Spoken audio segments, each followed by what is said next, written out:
Hi, my name is Matt Kendricks. I'm the project lead for dSIPRouter. Today, I'll be talking about building a SIP provider infrastructure on AWS. So, this is super important for companies that want to become a SIP provider, where maybe they have a large number of PBXs or just SIP devices in general out in the wild, and they want to be able to have a consistent, centralized place to have trunking information that maps to their providers versus having each one of the SIP devices or PBXs having trunking information located locally. So, is this a way to centrally manage that information? Also, this is great for private companies as well that may have a large number of locations, maybe a retail company that has multiple stores, and maybe each store has a PBX. And instead of actually having each one of these PBXs have trunking information, you can also centralize it as well. So before we get started, if this is your first time ever looking at one of our videos, go ahead and click the subscribe button. This is the best way for you to get updated information around the dSIPRouter project and to obviously to hear about new things that we're actually building into the project. And also, I guess, for situations where you want to learn how to implement certain use cases with dSIPRouter. Okay, so now that we got that out of the way, let's go ahead and get started. Okay, so the first thing we need to do is to go ahead and subscribe to the dSIPRouter image on AWS. So let's go ahead and let's do that. So as you can see on my screen here, we have dSIPRouter Debian.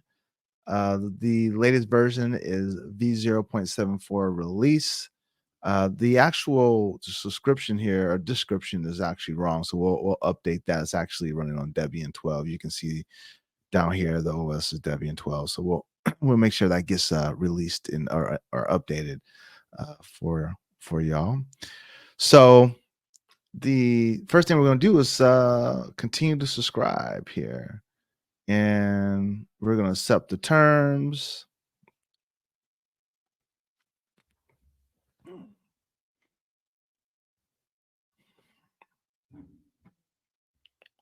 It's taking a long time to accept the terms. Okay, so now let's go ahead and create a new instance of dSIPRouter from our subscription. So let's pop over and do that. So let's get you a little bit bigger screen here for you can see. There you go.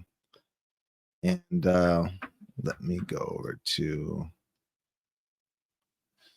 this is this is a dSIPRouter, so we'll kill that, and then we'll go to the marketplace here. All right, so in the marketplace we have some subscriptions. In particular, we have a subscription to dSIPRouter on Debian running on AWS. We'll say view that subscription. And then from there, we are going to click on launching a new instance. And from there, we're going to be specifying the actual software version, what it selects for us, and also the region, which in our case is going to be US East 2.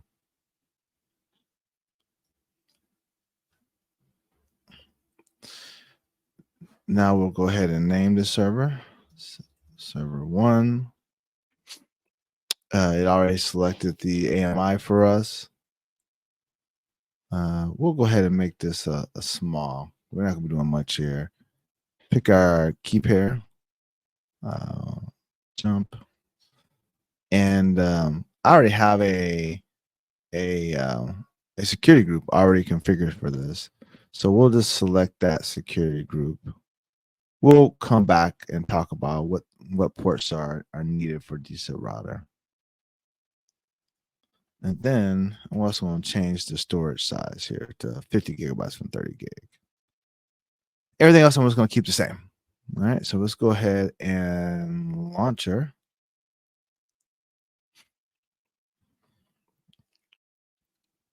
So let's go ahead and click that instance ID, and we can see that is actually building up right now.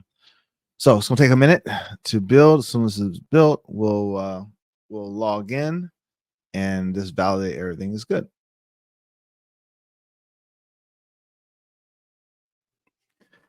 Hi, today we're gonna go ahead and continue our series on building SIP provider infrastructure on AWS. So the next step in this series is to create a certificate, or better yet, upload a certificate into our dSIP router configuration.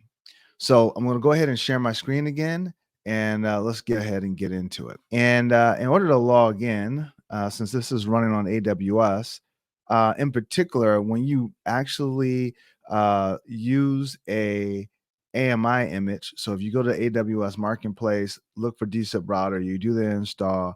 What's going to happen is that when you install, the username is going to be admin. The password is going to be your instance ID. So here goes the instance ID that I have for this particular instance. I copy that, paste it here, and now I'm logged in. As you can tell here is that I don't have a valid certificate for this server. So I need to be able to add a certificate. So if you click system settings, you go to certificate, you can click on add, and then you can choose a certificate file or in a private key.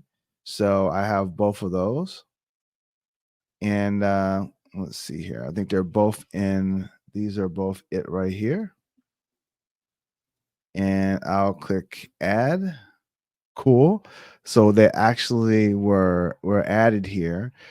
Quick side note is that if for some reason you pick the wrong certificate and key pair, it will tell you. It'll tell you that the key and the certificate doesn't match. So that's just a quick side note.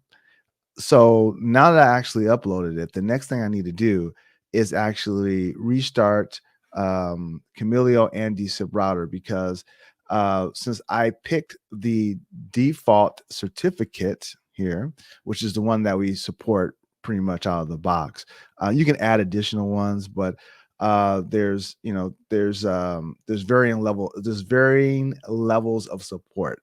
Let's put it that way. So for what we did here, we basically replaced the global certificate here. So you need to restart Camilio, and you need to restart dSIPRouter. So we can do either two things. One, we can actually go up here and say reload Camilio and then reload dSIPRouter after that, or we can just reboot the box. I just seem to I like just rebooting the box. So I'm logged onto this box, or I was. Let's log back in really quickly, and I am going to just do a reboot of the box. Oops, I need to be admin, and I'm just going to do reboot.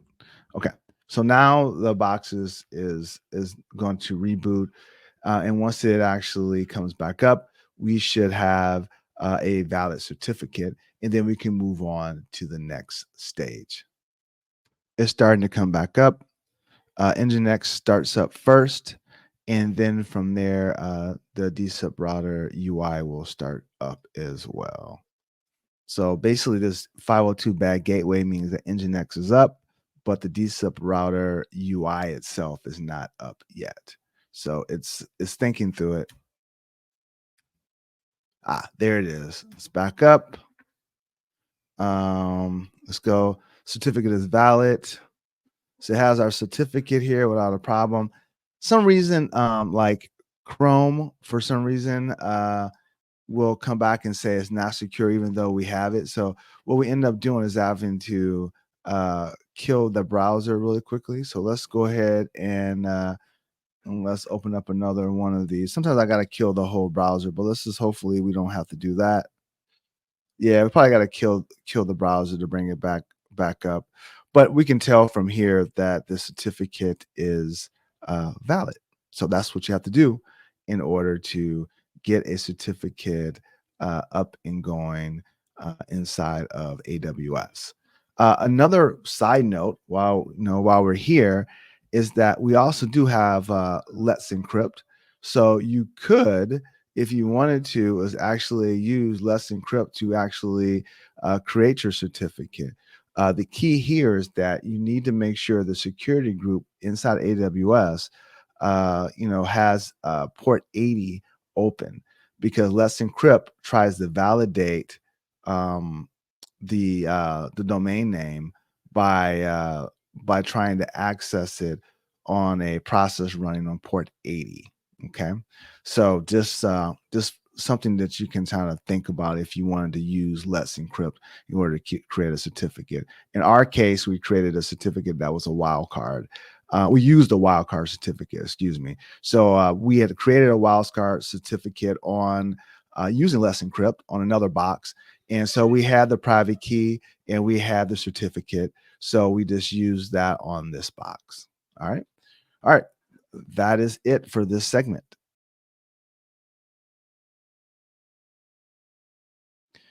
In this section, we're going to talk about how to configure a carrier. So let's go ahead and get started. We're logged into the dSIPRouter UI. We're going to add a carrier group. As you can see, a bunch of carriers come pre-configured. We tend to use FlowRoute a lot. We've been using them for a long time. It comes with a couple of IPs already provisioned in.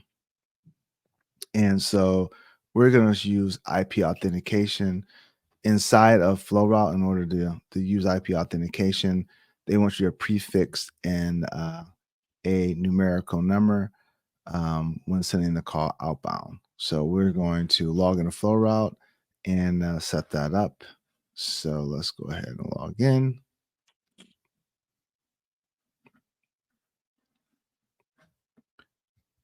And we're going to click on interconnection, which is basically, how do you interconnect with your VoIP equipment. In this case, we're going to use IP authentication. We're going to enter a new IP address. This is our AWS test system.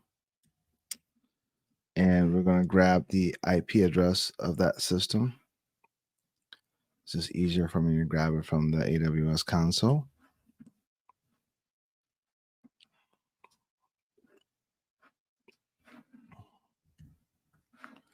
Going to add that system in. And so now the IP address is in. So basically, FlowRoute will be authenticating based on that IP address. So any calls that comes from that IP address will be able to be routed through, along as we add the tech prefix. And as you can see here, the format of the tech prefix is our tech prefix code here, and a star, and then the phone number that we're trying to dial in out to, and the endpoint of flow route that we're sending the traffic to. So I'm just going to grab the prefix code here, the tech prefix, and we're going to add a prefix to all of these here. And,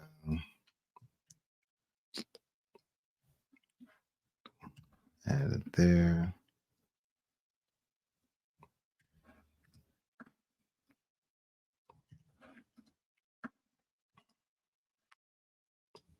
And add it there. All right. So now we update this. Before we do a reload on this, because notice that it turns orange whenever there's an update or a change. That means that something needs to happen. In this case, it needs to reload Camillio only. But we'll wait off because we also need a way to be able to communicate with dSIPRouter. So we're setting up the carriers to be able to route traffic out. Now we're going to set up a test endpoint group, and that endpoint group is just going to contain this test. I'm going to call it test endpoint group. Real original. And in this case, I'm also going to use I guess I can use username password off, I guess, just to kind of show it off a little bit. So the username I'm going to create here is just going to be, I'm just going to make it just a kind of a phone number on the, so let's do like, we'll use that as the phone number. And then the domain, if I leave it empty, it's going to be sip.dSIPRouter.org.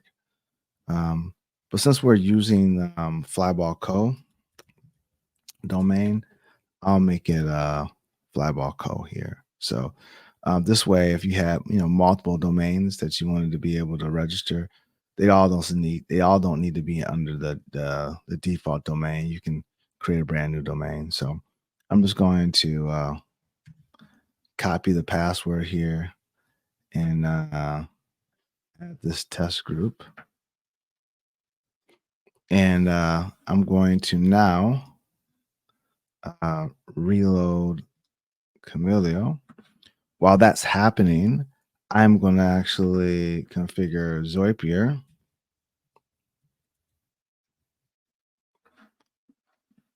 Starting up as my test endpoint. This is just a quick way versus having to, use a PBX. Same concept here. So I'm going to get an account.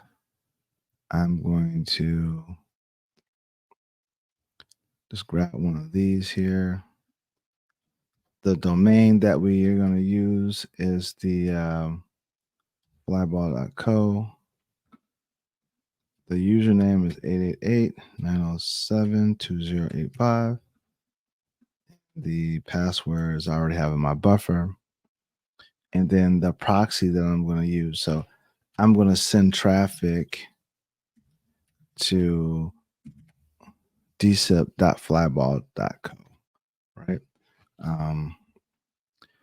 And so that's what we have. I'll change the name here since we're on 0.74 as well.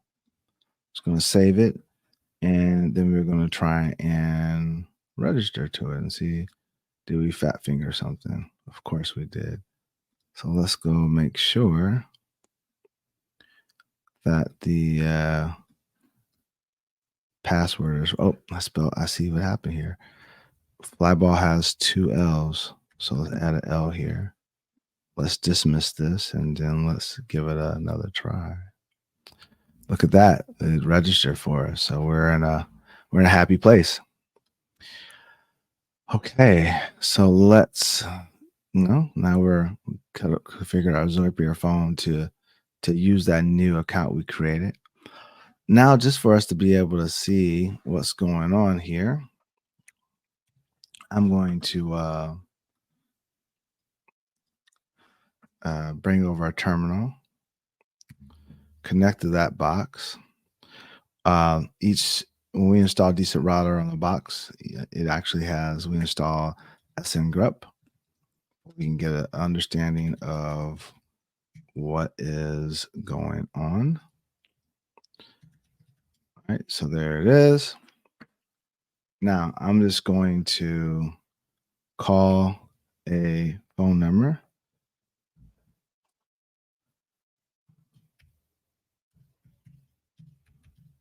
Yep. And let's see what happens here. All right, so there goes the call setup.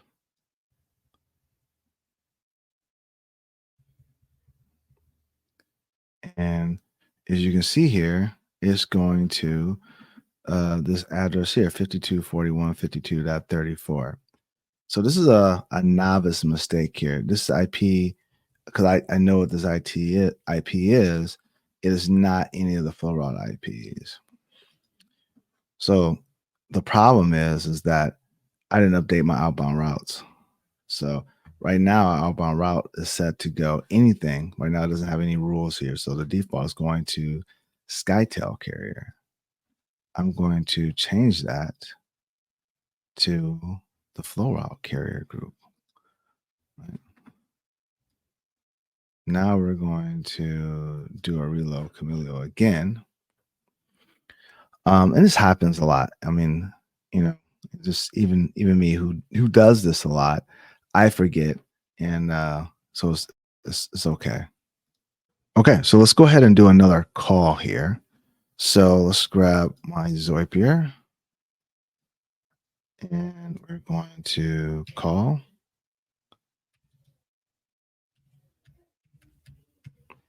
Okay,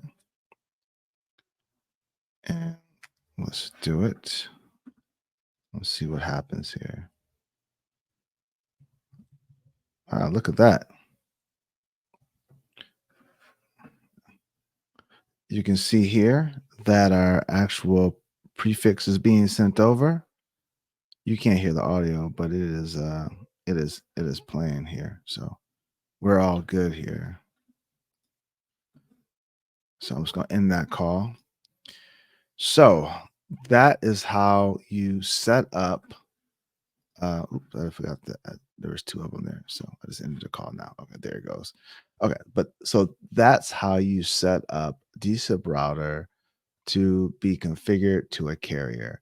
In this particular situation, the carrier had a tech prefix. So we added a tech prefix which authenticated itself to the actual carrier and allowed the call to go through. All right, thank you, and see you in the next section.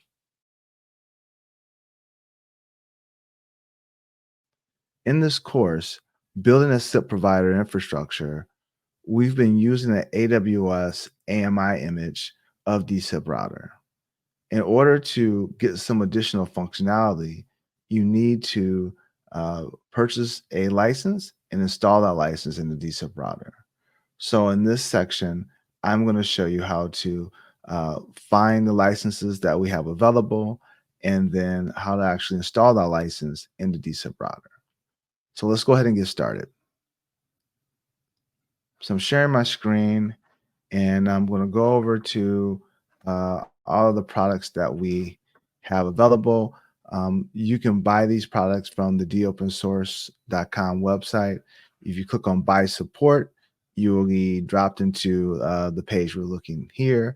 And there's multiple categories. One of those categories is DSIP router. And under the DSIP router category, you'll see that there's a number of licenses that you can purchase.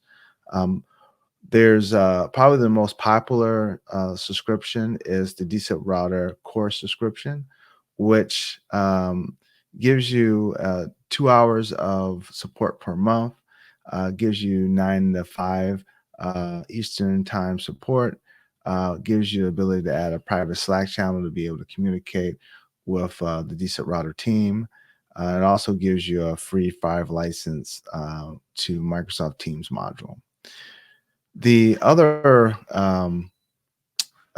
set of licenses that we have is one for native support for Stir Shaken. Another one is Transnexus Stir Shaken support. So using their Stir Shaken services called Clear IP, we integrate with them.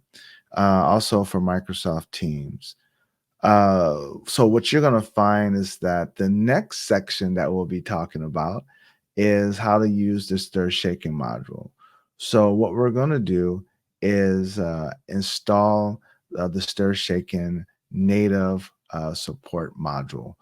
And let's go ahead and get started. So let's drop into dSIPRouter here. Let's make sure I'm still logged in. I sure am.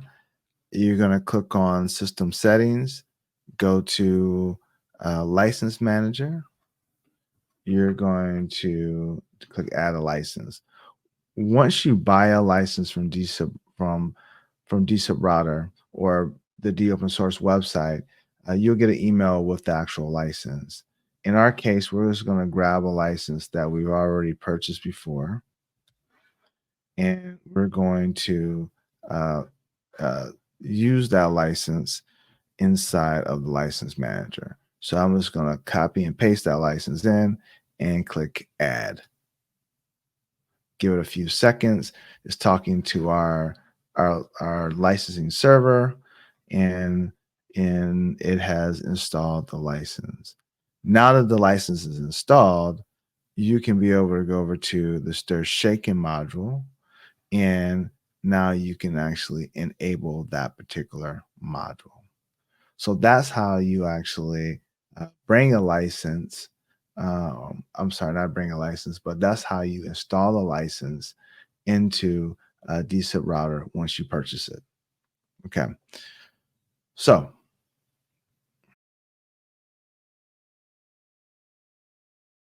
in this section, we're going to talk about configuring the stir shaken module to allow you to be able to send calls out that has the identity header. So the first thing we're going to do is enable the module. And now that it's enabled, we need to specify a few fields, a certificate URL and a key path URL. Since we're here, um, let's go ahead and fill out both of these. But in order for these to actually work, we have to generate the certificate and the key file. But we'll do that in a few minutes. So once you um, actually generate your these are self-signed certificates, by the way. Uh, they will have you will need to specify the URL of where the actual certificate resides. In this case, it's going to reside on this server in this path here, right? And then the key path is going to be here. It's going to be etc dSIPRouter search stir shaken spkey .pim. Now, these don't exist yet because we haven't actually ran a script to create these self-signed certificates. But since we're already here, we're going to set up the paths, right? So I'm going to go ahead and click save. I'm going to go ahead and I'm not going to reload yet because these don't actually exist yet. So let's go over to our terminal here and actually get them to exist. So let's go ahead and log into the server. In our documentation, which is on read the docs, you can actually grab the command that's needed to run in order for this to work. So I am going to grab the command here and I'm going to execute it. Oops. I'm going to actually just jump in as a sudo so I have proper permissions.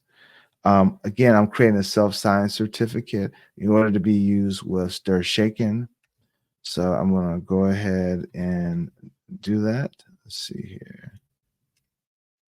City is Detroit. Organization. Blackball organizational unit name. The open source. Common server for the call name name. So dsip.flyball.co. Email address is this admin@flyball.co. All right. So it's generated a certificate. All's good. So since we already configured this already, we don't need to do anything else. So basically, it generated the certain key using this path. These paths here are already preset by default. So all we need to do now is just do a reload on Camilio.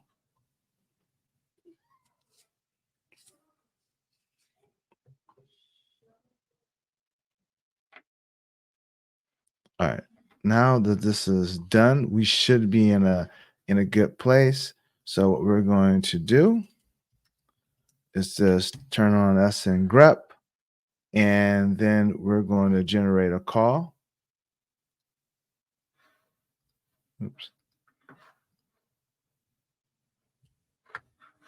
Not sure why it keeps asking me that. No. Okay. All right, I'm not sure why it does that when I start doing over here, but let's just call. Okay. And let's see what happens. All right. So All right, great. So we see we have the invite. We see the identity header is actually here is being generated. You can see that the identity header contains. Let me hang up really quickly. Oops, there it goes. There you go. Sorry. All right. Forgot to hang up on these calls. So, okay, we're all good now. So, let's take a look at this. So, you can see the identity header has been added to the SIP invite. And you will notice that the actual certificate URL is being sent along with the certificate header. This is for validating the actual. Uh, the actual information inside of the identity header. So this means that people can hit the server and access this particular certificate. But um, that's that's more of a conversation for stir shaking. For right now, really, what I'm trying to show you is that by just running that command to run it, to create a self-signed certificate and enabling the module, you're able to add an identity header within minutes. So this is pretty easy to do. This is very critical, and a lot of the countries are forcing for some type of stir shaking support. So we've been able to do this in a very quick period of time.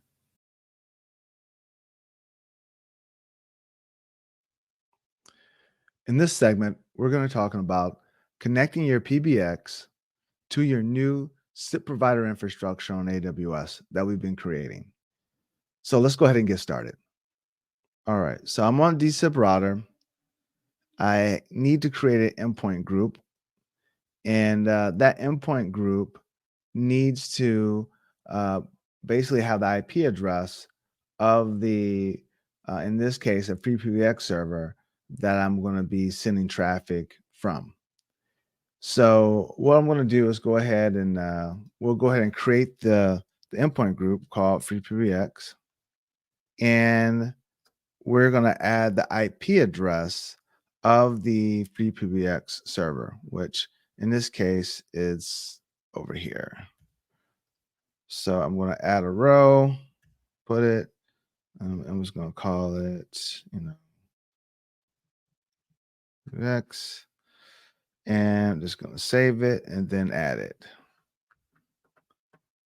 And then once I add it, I'm going to go ahead and just do a reload on Camilio so that it will make it active.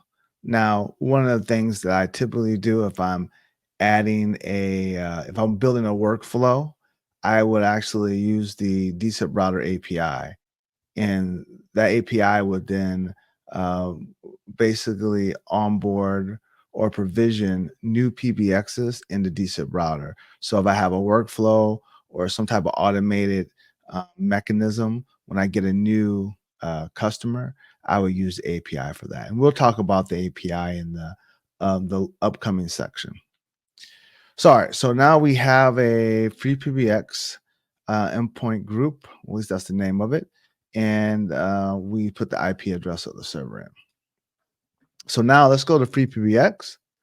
And in the free PBX, we're going to add a trunk. And this trunk, we'll call it a PJ SIP trunk. We'll call it dSIP. Okay. And we'll go to the settings here. We'll specify the IP address of the dSIP server, or the host name, dsipflatball.co. And that's all we really need in this case. Okay. Okay, so now that we have the trunk set up, let's go to outbound routes. Set it up so that whenever outbound calls go outbound, it will use dSIP, that trunk we just created. I've already created a dial pattern before, which is very simple. Just anything that goes out, this outbound route will be used, and then it will send the traffic over to that trunk, which we call dSIP. All right, so let me submit that. I'm going to apply changes here. While that's happening, I'm going to make sure that we are logged in here to the server here. And in this case, what server are we on? We are on the dSIP server, so we should be able to see traffic leave from the free PBX server and hit us. I'm going to grab a soft phone here, and I'm going to call a number. And if we did everything right, we should have a call that comes inbound. This is looking pretty good. I hear it. I can see it. This is the free PBX server, dSIP, and then this right here goes to the carrier, which is flow route. So it's working as it should. I can just hang up here. And oops, let me make sure I hang up both of these. So what we just showed here is that real quickly, we can actually set up an endpoint group inside a dSIPRouter, go over to free PBX, configure a trunk to send the outbound traffic to it, right? So this is the outbound, this is the trunk that we signaling to. You said it has the host name of dsipflyball.co. And that's really it. So fairly simple to set up and configure. So there it is. See you in the next section.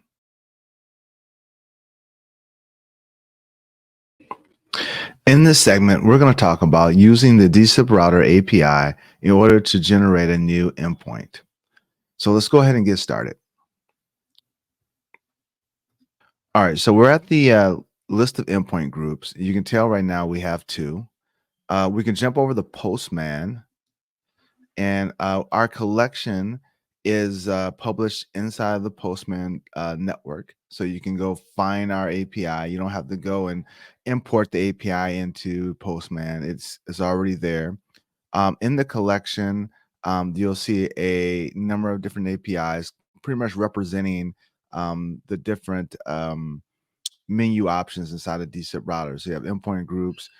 You have Chameleon, which allows you to get statistics and reload, inbound mapping, leases, carrier groups, authentication, and then CDRs. Okay. So we're going to focus on endpoint groups, and we're going to just do a get on endpoint groups. But before we do that, we need to go check out our environment, because each collection is assigned an environment. Right now, it's assigned the dSIP environment testing environment, which is simply a couple of variables that you need to set. The first variable is the dSIP underscore ADDR, which is really the address of the dSIP instance that I'm using. And then you have dSIP underscore token, which is actually the API token that gets generated from that as well. All right, so let me just do a this to validate this is working. We're just going to do a get on endpoint groups, and we get our two endpoint groups that we have today. So these two is that we get.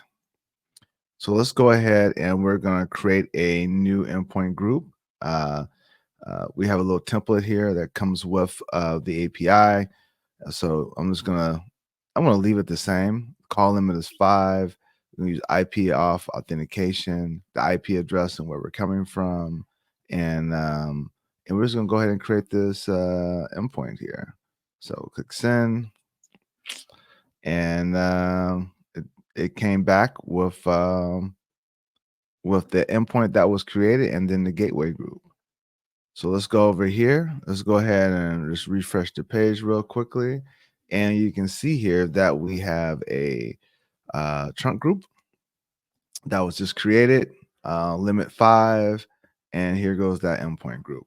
right? So this is a quick and easy way to be able to automate the onboarding of new customers into your dSIPRouter instance. Okay, and then just one last note is that we can go up here and then manually reload, or we could have triggered the Chameleon reload API, which would have automatically reloaded everything. So you would never need to come to the GUI. But let's just say for some reason you didn't want to do a reload from the API, you always can go in the GUI and do a reload as well. Okay, so this is just a quick and easy way to show you how you could use the dSIPRouter API.